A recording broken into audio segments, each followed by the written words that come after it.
Hubo un tiempo donde las naciones iberoamericanas fueron el centro del mundo. España, al descubrir América, dio inicio a un imperio de 3 siglos que extendió su dominio desde las Filipinas hasta California, desde la Patagonia hasta la península ibérica. Sería una falacia aberrante decir que nuestra historia es irrelevante. Sin embargo, parece que hoy el mundo lo olvida o peor aún, nosotros mismos parecemos querer borrarla. Ni nuestro pasado se honra ni nuestro presente inspira demasiada esperanza. Y al tópico que refiere este canal, en medio de la exploración espacial, parece que los pueblos hispanos carecen de un lugar en la historia de la conquista de las estrellas. Pero la realidad es distinta. Aunque pocos lo sepan, Iberoamérica ha dejado su huella en la conquista del cosmos. El presente video tiene una estructura de línea del tiempo y consta de 3 partes. Una donde narro los antecedentes de la conquista espacial, llámese cosmografía y astronomía, y en las otras 2 narraré los hitos de la exploración espacial del siglo XX y XXI.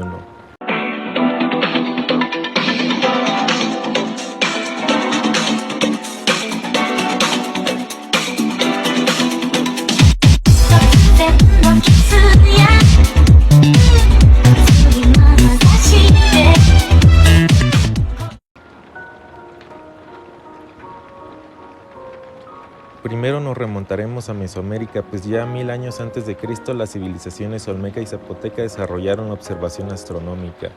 La historia comienza en Mesoamérica con civilizaciones que ya habían convertido la bóveda celeste en un reloj. Se crearon los primeros centros ceremoniales como el Monte Albán, que fueron alineados de forma meticulosa con los equinoccios y solsticios. Más que un mero capricho de las civilizaciones precolombinas, es una demostración temprana de la comprensión del movimiento solar que fue importante para organizar el ciclo agrícola y cimentar el poder religioso en la observación del cosmos. 200 años después de Cristo, los teotihuacanos alinearon su ciudad con fenómenos astrofísicos. Sus ingenieros diseñaron una urbe que reflejaba el orden cósmico, la calzada de los muertos y la pirámide del Sol. Se orientaron para coincidir con el ocaso del Sol en fechas específicas, de modo que se marcaron los pasos cenitales. La creación que demostraba un conocimiento geométrico avanzado y la creencia de que la ciudad era un reflejo del universo, idea que resonará siglos después en la fundación de Tenochtitlan. 1000 años después de Cristo, llegando el periodo clásico tardío en la civilización maya, los astrónomos alcanzaron la cúspide de la exactitud. En el Códice de Dresde se registró el ciclo sinódico del planeta Venus con una medición de 583.92 días. Cifra importante porque solo tiene un margen de error de 0.08 días respecto al valor moderno. Precisión asombrosa teniendo en cuenta de que solo se contaban con los instrumentos de la época y no con instrumentos ópticos, y que como hecho se superó al cálculo de las tablas europeas del siglo XVI. Ya en 1325 se funda Tenochtitlan bajo un principio cosmológico, puesto que la visión cósmica mesoamericana lo dictaba. Además del típico mito de la fundación de la ciudad bajo el islote del lago, se diseñó como el centro del universo conocido. Su urbanismo, que culmina con el Templo Mayor, era un potente motor que unía la astronomía, la religión y la política en un diseño de ciudad sagrada que reflejaba la armonía celeste. Ya en 1484, para administrar tal complejo orden social y ritual, los aztecas desarrollaron un sistema de calendario supercomplejo del mundo antiguo, el Xiuhpohualli, calendario solar de 365 días, y el Tonalpohualli, calendario ritual de 260 días. La combinación de ambos en la rueda calendárica de 52 años demostraba maestría matemática base para la predicción de augurios y la programación de las actividades imperiales. En 1540, una vez consumada la conquista, empezaron las primeras cátedras de cosmografía en España. La astronomía se trasladó al mundo hispano en una nueva dimensión, la de la navegación oceánica. Para poder formar pilotos capaces de trazar nuevas rutas del Atlántico y del Pacífico, la Casa de Contratación de Sevilla fundó las primeras cátedras de cosmografía y crearon la figura del piloto mayor, lo que convirtió a la monarquía hispánica en pionera global de la aplicación práctica del conocimiento astronómico, que fue importante para la cartografía y el comercio mundial. 21 años después, en 1561, el pragmatismo científico hispano se demostró cuando el Imperio español permitió el uso del modelo heliocéntrico de Copérnico, a diferencia de otros reinos de Europa que lo prohibieron, visión muy contraria al ortodoxismo religioso anticientífico español que nos quieren vender, y también, aunque la Iglesia lo vetara como verdad física más por motivos políticos que por otra cosa, la corona hispana le dio luz verde para su aplicación en la navegación, porque las tablas copernicanas resultaban matemáticamente más precisas para determinar las longitudes en alta mar.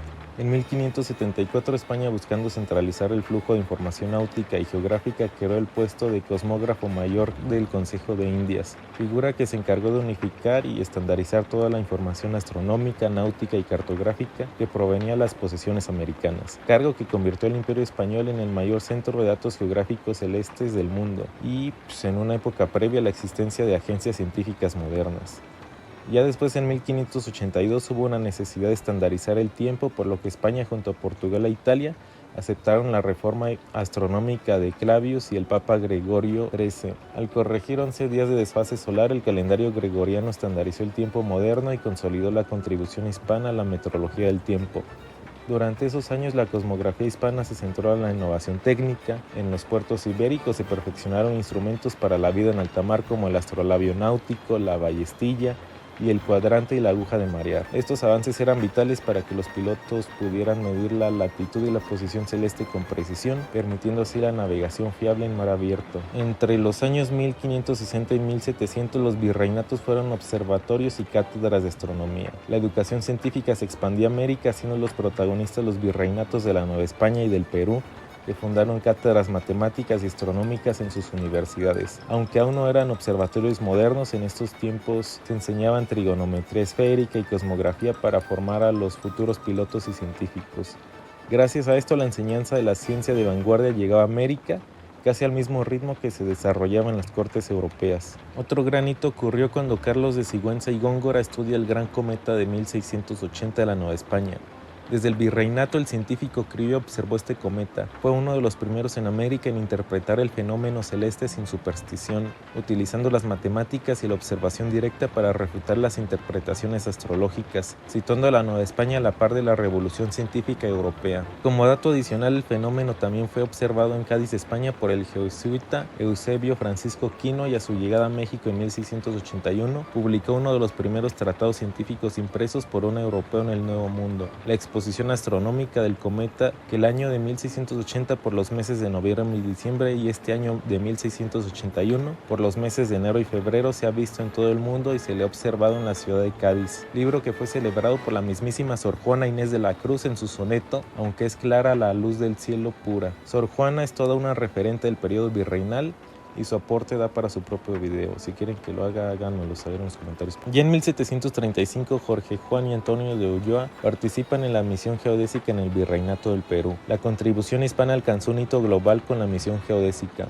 Esta expedición internacional, liderada por Francia y apoyada crucialmente por los marinos españoles Jorge Juan y Antonio de Ulloa, midió el marco del meridiano terrestre cerca del Ecuador, confirmando la predicción de Newton: la Tierra es achatada en los polos. Este fue un hito en la física newtoniana y un triunfo para el trabajo científico en el Virreinato del Perú. En 1787, ya a finales del siglo, se crea en la metrópoli de Madrid uno de los centros de investigación más importantes, el Real Observatorio de Madrid. Su fundación sirvió de base para consolidar una élite de astrónomos y cartógrafos que trabajarían tanto en España como en América, conectando a la ciencia peninsular con una naciente ciencia global.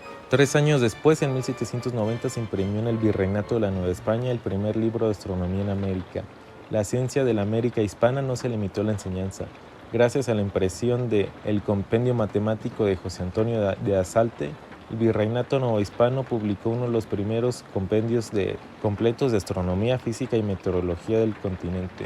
Esta obra fundamental de la ilustración hispana demostró que América ya era una fuente activa y original de ciencia y conocimiento. 2 años después, en 1792, se fundó el Observatorio Astronómico de la Marina en San Fernando, Cádiz, centro que fue un recurso estratégico para la navegación y cartografía imperial, utilizando la astronomía y la geodesia para trazar mapas del mundo con una precisión inédita hasta entonces, cimentando el conocimiento geográfico mundial.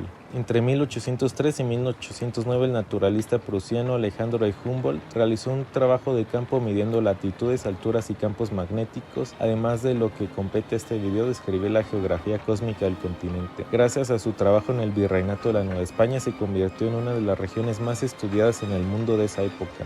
En 1875, España participó en la creación de la Oficina Internacional de Pesas y Medidas, cosa que fue legado de la Ilustración española española, manifestada en la diplomacia científica. Además, España fue un actor clave de trabajos que condujeron a la creación de este organismo, un esfuerzo fundamental para unificar el tiempo y las unidades científicas bajo el sistema métrico decimal, algo que sería esencial para los cálculos y mediciones de la posterior era espacial. En 1878, en el México porfiriano, se reflejó el éxito de la ciencia nacional en la fundación del Observatorio Astronómico Nacional de México en Chapultepec, decretado por el entonces presidente José de la Cruz Porfirio Díaz Mori, impulsado por el prestigio obtenido en la expedición de Francisco Díaz Covarrubias a Yokohama, Japón, para observar el tránsito de Venus. Ese mismo año, en el sur del continente y bajo el gobierno de Domingo Faustino Sarmiento en la Argentina, se estableció el Observatorio Astronómico de Córdoba, centro que se convirtió en uno de los más avanzados en todo el hemisferio sur, hizo aportaciones importantes al estudio de las estrellas dobles y también con la creación de catálogos celestes. Ya en 1902 la línea entre la astronomía y la era espacial se desdibujó gracias al ingenio de un peruano. Perú fue clave en este momento histórico gracias a Pedro Paulet. Mientras él estudiaba en la Sorbona de París, terminó el diseño del autobólido, que era una nave espacial propulsada por un motor de combustible líquido, diseño reconocido como el prototipo de cohete moderno que fue concebido por un científico hispano, incluso antes del primer vuelo de un avión. 2 años después, en 1904, España fue el puente hacia la era de la física moderna, puesto que se fundó el Observatorio del Ebro, que fue dedicado a la investigación solar y geomagnética, centro que fue importante para comprender las interacciones entre el Sol y la Tierra, especialmente para tormentas solares, fenómeno que décadas después se volvería vital para comprender la protección de las comunicaciones y satélites. En la España de 1912, el astrónomo José Comas y Solá se convirtió en el pionero de la astrofísica moderna. Además de descubrir varios asteroides, fue uno de los primeros en sugerir la existencia de una atmósfera en Titán, la luna más grande de Saturno.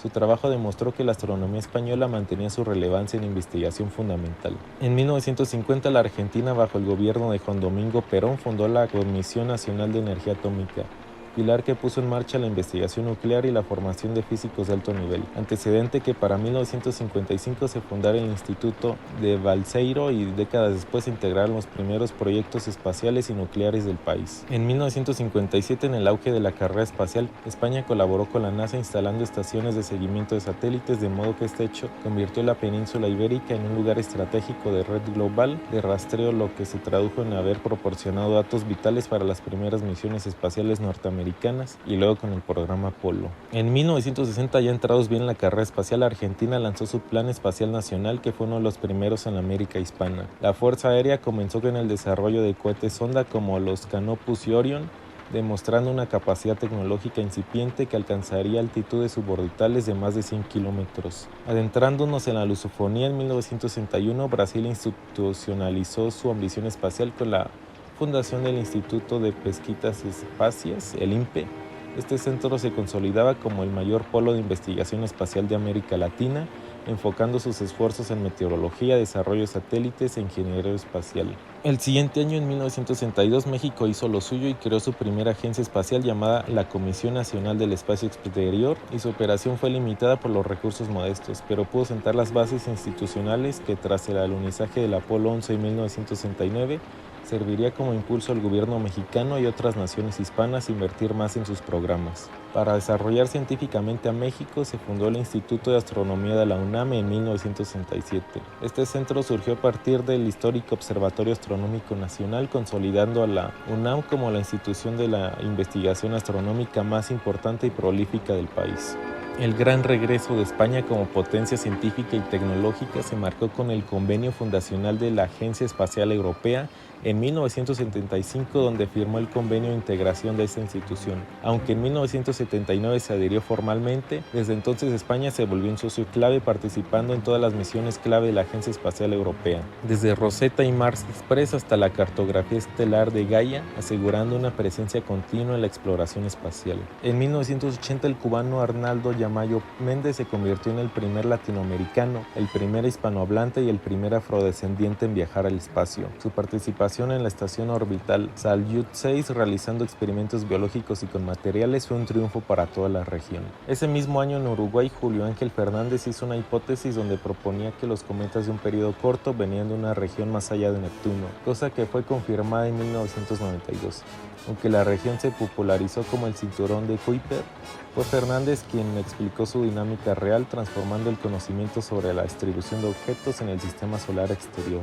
El legado de los esfuerzos mexicanos en el espacio exterior rindieron frutos cuando Rodolfo Neri Vela se convirtió en el primer mexicano en el espacio. Fue a bordo del transbordador Atlantis, donde participó en el despliegue del satélite nacional Morelos 2 y realizó experimentos en materia de biología y telecomunicaciones, marcando la primera incursión humana en México en órbita terrestre. En 1986, Franklin Chang Díaz se convertiría en leyenda. Este astronauta costarricense ostenta el récord de 7 vuelos espaciales, además de convertirse en investigador fundamental en el futuro de la propulsión de plasma, un campo que definiría los viajes interplanetarios. En 1990, la NASA seleccionaba a Helen Ochoa, primera mujer de origen hispano en ser seleccionada por la NASA. Realizó su primer vuelo en 1993 y entre su destacada carrera podemos destacar el hecho de que fue la directora del Centro Espacial Johnson, uno de los puestos más altos de esta agencia estadounidense. Ese mismo año, Argentina ingresaba en la era satelital con el lanzamiento del USAT-1 y aunque haya sido un proyecto liderado por radioaficionados, tuvo impacto enorme en la capacidad de Argentina para diseñar, construir y operar satélites. El año siguiente, en el 91, España lanzaba su primer satélite, consolidando su infraestructura en comunicaciones con el Hispasat-1A, evento inaugural de la industria satelital española, que es una de las más avanzadas de Europa en cuanto a telecomunicaciones y observación terrestre. En 1996, la ambición argentina se reafirmó con el lanzamiento del satélite SAC-B y la misión falló al no lograr su órbita, pero fue el primero de la serie SAC, lo que al final terminó sentando las bases del programa científico futuro. Otra vez en la lusofonía, en el año 97, Brasil avanzó con el monitoreo ambiental lanzando su SC-2, satélite que formó parte de la constelación latinoamericana de satélites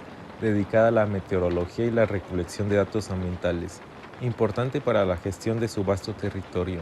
Un año después, en el 98, los astrónomos uruguayos Julio Ángel Fernández y Gonzalo Tancredi empezaron a cuestionar formalmente el estatus planetario de Plutón. Sus investigaciones sentaron las bases que redefinirían la visión del sistema solar a principios del siguiente siglo. Ese mismo año, el astrónomo brasileño Luiz Nicolai de Costa lideró el proyecto Southern Sky Redshift Survey, también conocido como SSRS-2, esfuerzo que ayudó a cartografiar una parte del universo cercano y a mejorar la comprensión de la estructura a gran escala de la Vía Láctea. En el 99, siguiendo en Brasil y cerrando el siglo, se hizo un intento para la autonomía brasileña. Brasil lanzó su primer cohete BLS y fracasó, pero la ambición y la capacidad tecnológica demostrada en el desarrollo de un lanzador orbital propio anunciaban la determinación de Brasil por alcanzar el acceso soberano al espacio. En 2001, la astrofísica brasileña Beatriz Barbuy logró un hito al identificar las estrellas más antiguas conocidas de la Vía Láctea. Con más de 12.500 millones de años de antigüedad, sus estudios fueron cruciales para comprender la composición química y los procesos de formación del universo primitivo, profundizando nuestro entendimiento sobre los orígenes de nuestra propia galaxia. En 2003, Alejandro Corral consolidó a España como uno de los países más importantes en la ingeniería de misiones interplanetarias de la Agencia Espacial Europea. Corral participó desarrollando software de control para la misión orbital Mars Express. En 2006, Colombia dio un paso institucional al crear la Comisión Colombiana del Espacio, hito que sirvió como plataforma para las actividades aeroespaciales del país, asegurando una voz nacional en este ámbito estratégico. En ese mismo año, la Unión Astronómica Internacional clasificó a Plutón como planeta enano gracias a la astronomía uruguaya. La histórica decisión de la Unión Astronómica Internacional de reclasificar a Plutón como planeta enano se basó en los trabajos pioneros de los astrónomos Julio Ángel Fernández y Gonzalo Tancredi. En 2010, en la administración de Felipe de Jesús Calderón Hinojosa, se fundó la Agencia Espacial Mexicana. Su objetivo es coordinar la política espacial nacional y posicionar a México como un actor tecnológico en el siglo XXI, sirviendo de vínculo entre la academia, la industria y la colaboración internacional, aunque su estatus actualmente es incierto. En 2011, la colaboración internacional alcanzó un nuevo nivel con el lanzamiento del satélite argentino SAC-D Aquarius. Fruto de la cooperación con la NASA, diseñado para medir la salinidad en los océanos a escala global, se convirtió en una de las misiones de observación terrestre más importantes de su tiempo. Para 2012, España se mantuvo como un socio crucial de la Agencia Espacial Europea, participando en la misión Gaia. Ese telescopio espacial está creando el mapa tridimensional más preciso de la Vía Láctea, y la contribución de ingenieros y científicos españoles ha sido esencial tanto en la fase operativa como el posterior procesamiento de la inmensa cantidad de datos recabados. En 2013, México destacaba en la astrofísica de altas energías. El telescopio HAWC, instalado en el volcán Sierra Negra, realizó la precisa medición de la sombra de la Luna. Esta prueba de calibración confirmó con exactitud el flujo de rayos cósmicos. En ese mismo año, el costarricense Franklin Chang Díaz desarrolló el motor BASIMR en su empresa Ad Astra Rocket, recibiendo un contrato de la NASA. Ese mismo año, la Agencia Espacial Civil Ecuatoriana lanzaba su primer satélite a bordo de un cohete de larga marcha 2D de la República Popular China. El NEE-01 Pegaso fue provisto de una cámara para transmitir video en tiempo real desde la órbita baja terrestre. En 2015 se consolidó la autonomía tecnológica latinoamericana con el lanzamiento del ARSAT-1, el primer satélite geoestacionario de telecomunicaciones y diseñado y fabricado íntegramente en la América Latina. Un logro que representó un símbolo de soberanía en el espacio de las comunicaciones. En 2018 España reorganizó el Instituto Nacional de Técnica Aeroespacial, el INTA, centrando su rol como coordinador espacial nacional. Fundado originalmente en 1942, el INTA asumió la función clave de gestionar la investigación en la infraestructura tecnológica para la colaboración con la ESA. En 2009 México participó en uno de los hitos científicos del siglo gracias al gran telescopio milimétrico instalado en el volcán de Sierra Negra. Se logró la obtención de la primera imagen de un agujero negro. México fue clave para la red global del Event Horizon Telescope. Ese mismo año, la empresa privada PLD Space irrumpe en escena con fuerza tras convertirse en la primera empresa española en desarrollar lanzadores, de modo que probó con éxito sus motores de cohete reutilizable e imponiéndose como un líder europeo en el sector de cohetes pequeños. En 2021 se crea la Agencia Latinoamericana y Caribeña del Espacio, por sus siglas ALCE, tras una iniciativa de México y Argentina con la participación de numerosos países. Esperemos que sea un paso histórico para la coordinación de proyectos espaciales regionales. En 2022 llegó la inspiración para las nuevas generaciones gracias a Katia Celeste Echazarreta González, quien viajó al espacio suborbital en la misión Blue Origin NS-21. Ella se convirtió en la primera mujer nacida en México en alcanzar el espacio, transformándose inmediatamente en un ícono global para la divulgación científica y la motivación de jóvenes ingenieros hispanos. En 2023, el cohete Miura-1 de PLD Space realizó su primer lanzamiento suborbital con éxito, de modo que España se convirtió en el primer país europeo en lograr un lanzamiento espacial privado con tecnología desarrollada íntegramente a nivel nacional. Mientras tanto, ese mismo año, Brasil continuó desarrollando su capacidad de lanzamiento con la prueba exitosa del vehículo suborbital BS-30, avanzando en su objetivo a largo plazo de lograr un acceso autónomo y soberano al espacio. En 2024, la innovación española volvió a la mano de la empresa española Sateliot. Esta compañía se convirtió en pionera mundial al comenzar el despliegue de una constelación para ofrecer cobertura 5G IoT desde órbita baja. Ese mismo año, Chile y Argentina extendieron su red de radiotelescopios en el desierto de Atacama, el lugar más seco y óptimo del planeta para observar el cosmos. Y ya en el presente 2025, España por primera vez liderará una misión completa de la Agencia Espacial Europea para el estudio de la materia oscura, la misión Arrakis.